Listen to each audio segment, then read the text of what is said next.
Hello प्यारे दोस्तों, good evening. कैसे हैं आप लोग? उम्मीद करता हूं आप लोग अच्छे होंगे, स्वस्थ होंगे और मस्त होंगे और अपनी पढ़ाई जम के कर रहे होंगे।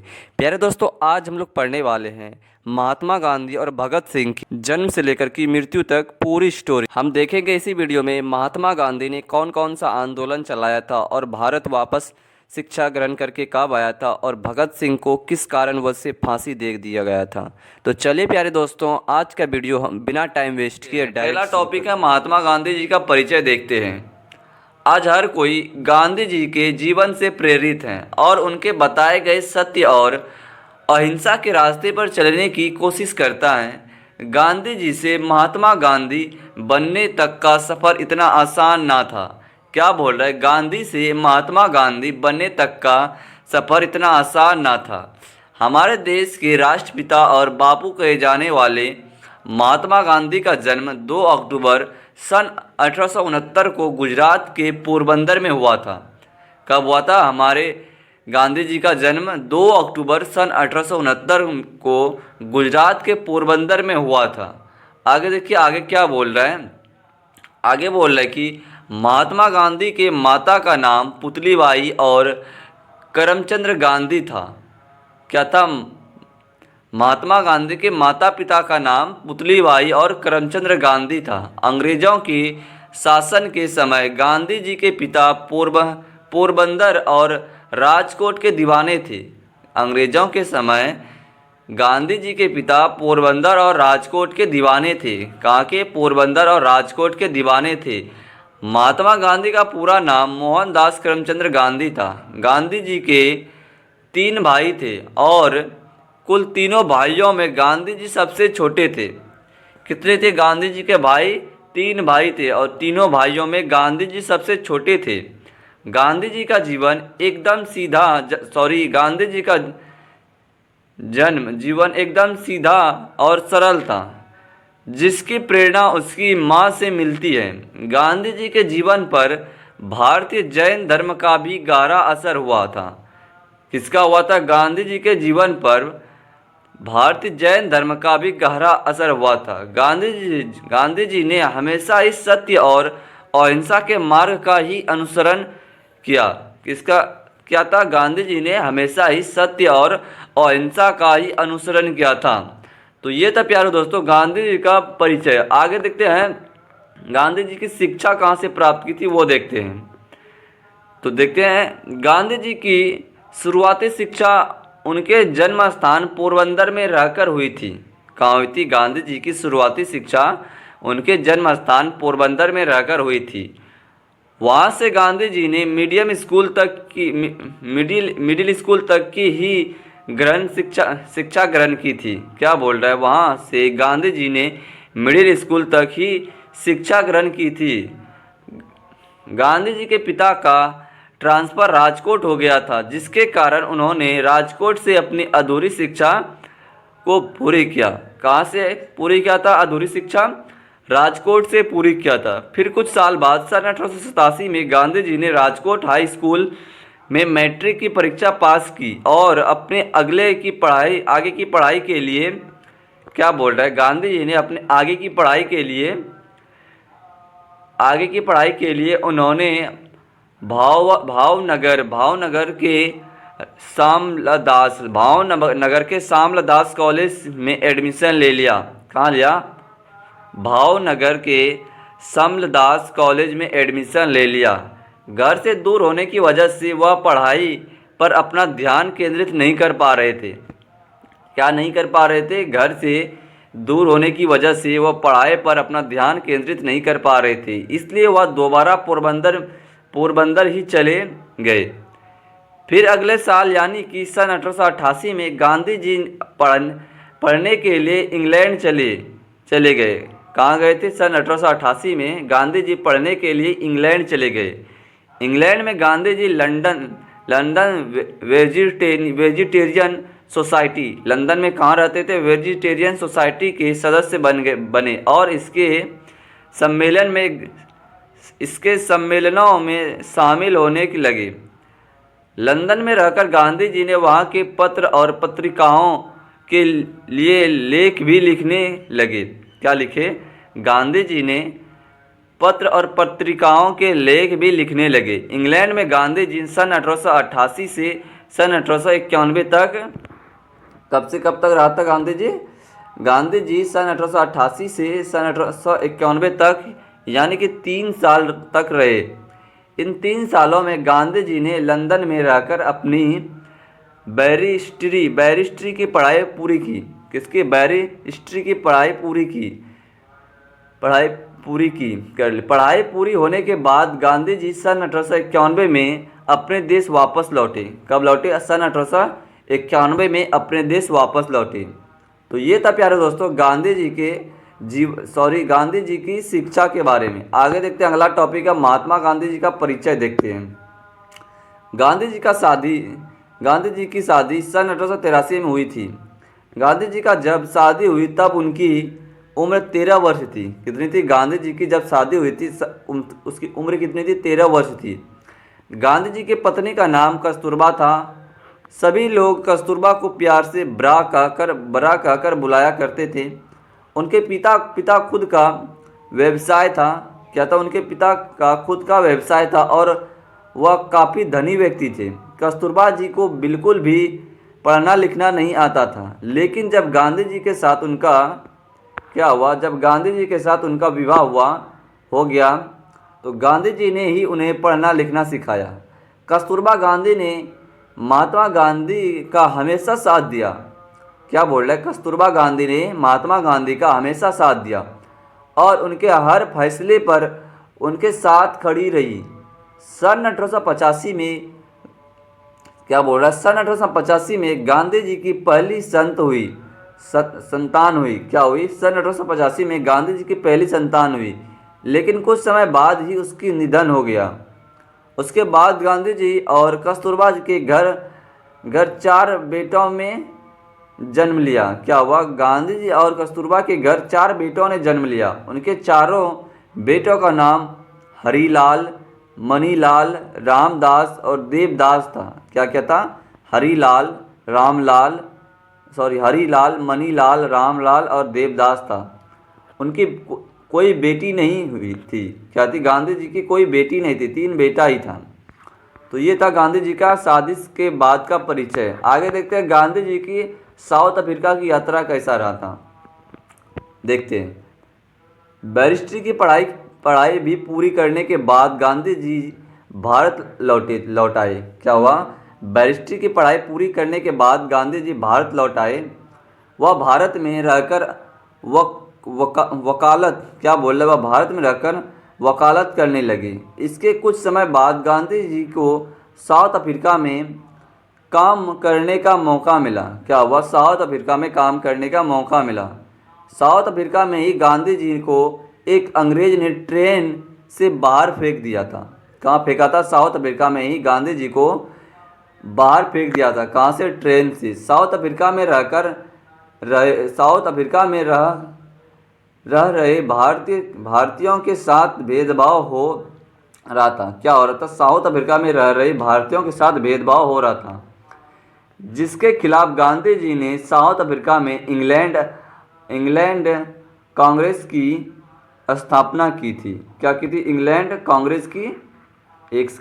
कांग्रेस की स्थापना की थी। साउथ अफ्रीका में ही गांधी जी ने ब्रह्मचर्य का प्रण लिया और सफ़ेद धोती पहननी शुरू कर दी थी। कहाँ पे?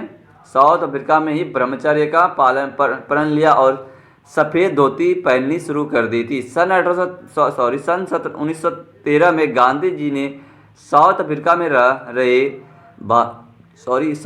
में रह रहे भारतीयों पर लगाए गए 3 पाउंडर के टैक्स के खिलाफ आंदोलन शुरू कर दिया। क्या? भारतीयों पर लगाए गए 3 पाउंड के टैक्स के खिलाफ आंदोलन शुरू कर दिया, जिससे उन्होंने सविनय अवज्ञा नाम दिया। क्या? जिसने गांधी जी ने इस आंदोलन का नाम सविनय अवज्ञा आंदोलन दिया। इस आंदोलन में गांधी जी की जीत हुई और वह पूरी दुनिया में पहचाने जाने लगे। क्या हुआ? सविनय अवज्ञा आंदोलन में कि गांधी जी का जीत हुआ और इसी जीत के कारण गांधी जी को पूरी दुनिया में जानने लगे। तो ये था प्यारे दोस्तों महात्मा गांधी जी की साउथ अफ्रीका की यात्रा। अब देखते हैं महात्मा गांधी की भारत वापसी के बारे में देखते हैं। जब गांधी जी साउथ अफ्रीका से भारत लौटे तो उनका जोरदार स्वागत हुआ। क्या हुआ? जब गांधी जी साउथ अफ्रीका से भारत वापस लौटे तो उनका जोरदार स्वागत हुआ। गांधी जी और उनकी धर्मपत्नी कस्तूरबा गांधी ने पूरे भारत की यात्रा की। क्या की? गांधी जी और कस्तूरबा गांधी ने पूरी भारत की यात्रा की और लोगों की परेशानी को जाना। इस यात्रा में उन्होंने अपने देश की हालत, गरीबी और आबादी को परखा। क्या क्या? जब गांधी जी पूरे भारत में यात्रा किया तो इस यात्रा के दौरान उनको क्या क्या कमज़ोरी लगा था? गरीबी और आबादी को परखा था, तो वह देखते ही रह गया। इसके बाद गांधी जी ने देश को आज़ाद करवाने के लिए आंदोलन शुरू कर दिए। क्या किए? देश को आज़ाद करवाने के लिए आंदोलन शुरू कर दिए थे। तो ये था प्यारे बच्चों महात्मा गांधी जी भारत की वापसी के बारे में। देखते हैं महात्मा गांधी और देश की आज़ादी के बारे में देखते हैं। महात्मा गांधी और देश की आज़ादी। देशों को ब्रिटिश हुकूमत से आज़ाद करवाने के लिए, क्या बोल रहा है, देशों को ब्रिटिश हुकूमत से आज़ाद करवाने के लिए गांधी जी ने असहयोग आंदोलन शुरू किया। क्या क्या? असहयोग आंदोलन शुरू किया। गांधी जी ने हमेशा स्वच्छता को बढ़ावा दिया और लोगों से विदेशी चीज़ों को छोड़कर अपने देश की चीज़ों को अपनाने को कहा। क्या कहा? कि लोगों से विदेशी चीज़ों को छोड़कर अपने देश की चीज़ों को अपनाने को कहा। गांधी जी के साथ भारत के लोगों ने विदेशी सामानों का बहिष्कार करना शुरू किया। क्या क्या? गांधी जी के साथ लोगों ने, क्या बोला है, भारत के लोगों ने विदेशी सामानों का बहिष्कार करना शुरू कर दिया था। इस आंदोलन की वजह से गांधी जी को 2 साल तक जेल में रहना पड़ा। इसके बाद गांधी जी ने अंग्रेज़ों के नाम कानून के खिलाफ आंदोलन छेड़ दिया। क्या क्या? कानून के खिलाफ आंदोलन छेड़ दिया और हजारों लोगों के साथ दांडी यात्रा निकाली। दांडी यात्रा निकाल कर और नमक बनाकर कानून तोड़ दिया। क्या क्या? हजारों लोगों के साथ दांडी यात्रा निकाल कर और नमक बनाकर कानून को तोड़ दिया। इस आंदोलन की सफलता के बाद गांधी जी गोलमेज सम्मेलन में हिस्सा लेने के लिए लंदन चले गए। क्या किया? कि लोगों के साथ दांडी यात्रा निकालकर नमक बनाकर कानून तोड़ दिया और आंदोलन की सफलता के बाद गांधी जी गोलमेज सम्मेलन में हिस्सा लेने चले गए। तो ये था प्यारे दोस्तों महात्मा गांधी और देश की आज़ादी के बारे में। आगे देखिए भारत छोड़ो आंदोलन के बारे में देखते हैं। लंदन से लौटने के बाद गांधी जी ने अंग्रेज़ों भारत छोड़ो आंदोलन शुरू कर दिया। क्या क्या? अंग्रेज़ों भारत छोड़ो आंदोलन शुरू कर दिया। इस आंदोलन के लिए गांधी जी और उनके पत्नी कस्तूरबा गांधी को जेल में बंद कर दिया गया।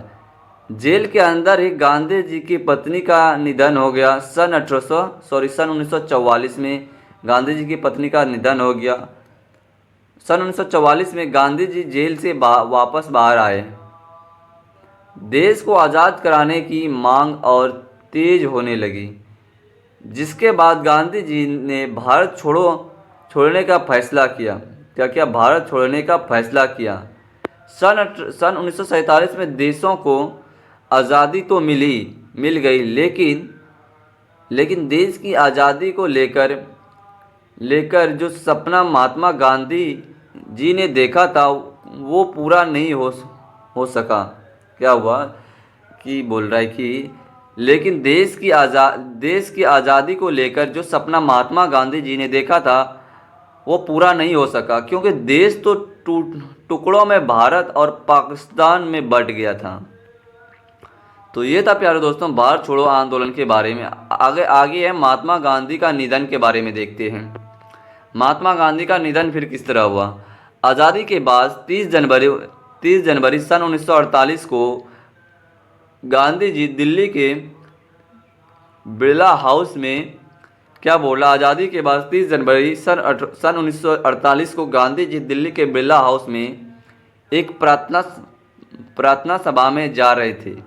वहीं पर नाथूराम गोड्स नाम के एक हिंदू कट्टरपंथी ने गांधी जी के सीने में 3 गोली मारकर उनकी हत्या कर दी।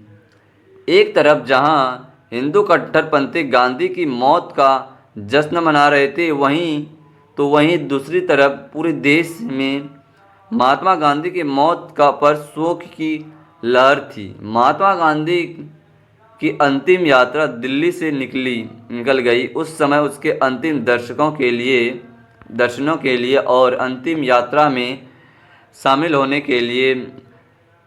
के लिए 10 लाख से भी ज़्यादा लोग पहुँचे थे।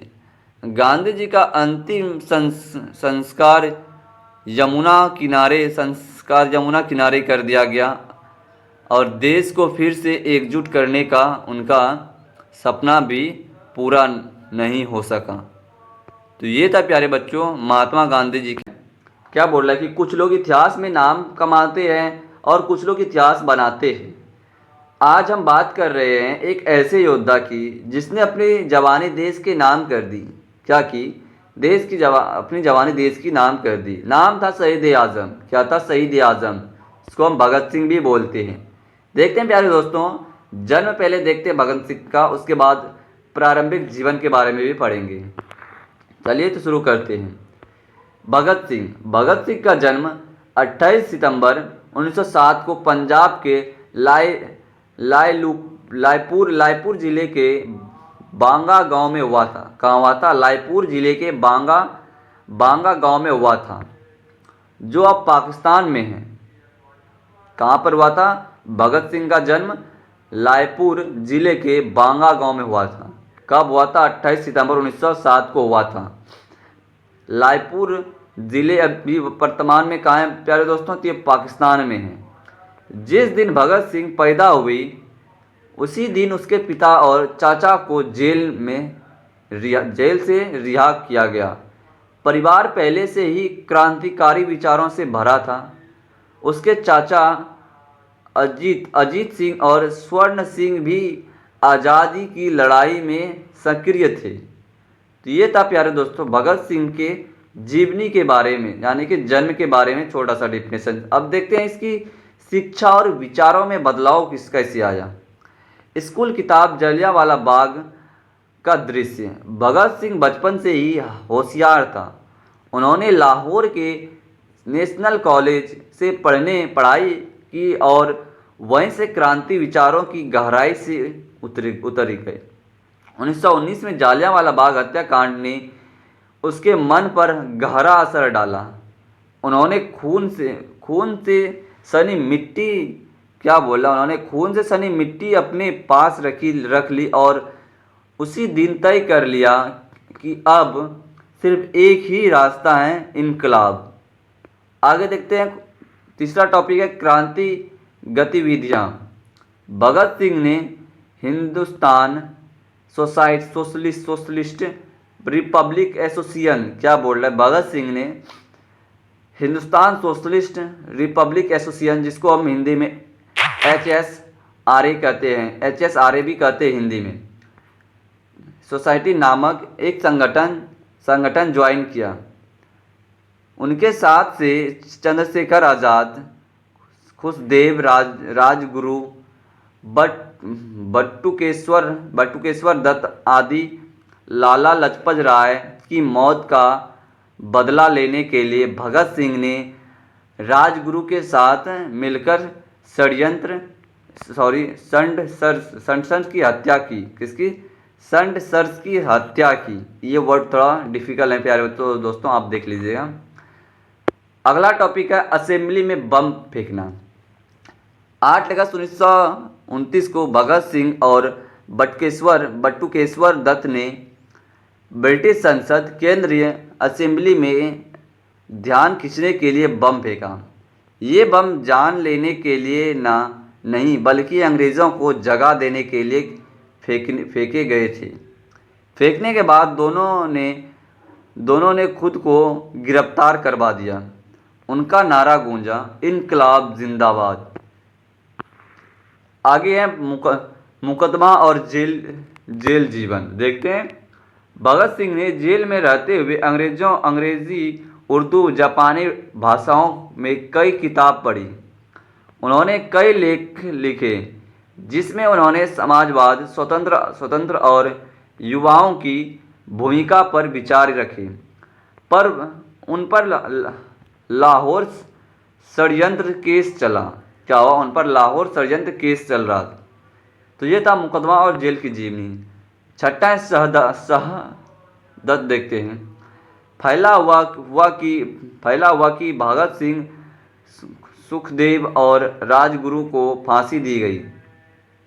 तारीख हुई 22 मार्च 1931, लेकिन ब्रिटिश सरकार ने डर के मारे एक दिन पहले 23 मार्च 1931 को शाम 7 बजे तीनों को फांसी दे दी। उनके आखिरी शब्द थे, ब्रिटिश साम्राज्यवाद मुर्दाबाद। अगला टॉपिक है भगत सिंह की विरह। भगत सिंह सिर्फ नाम नहीं, एक प्रेरणा है। उन्होंने सिखाया कि क्रांति विचारों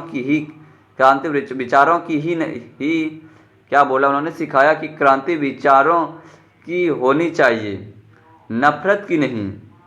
आज में क्या बोल रहे हैं, एक सेकेंड।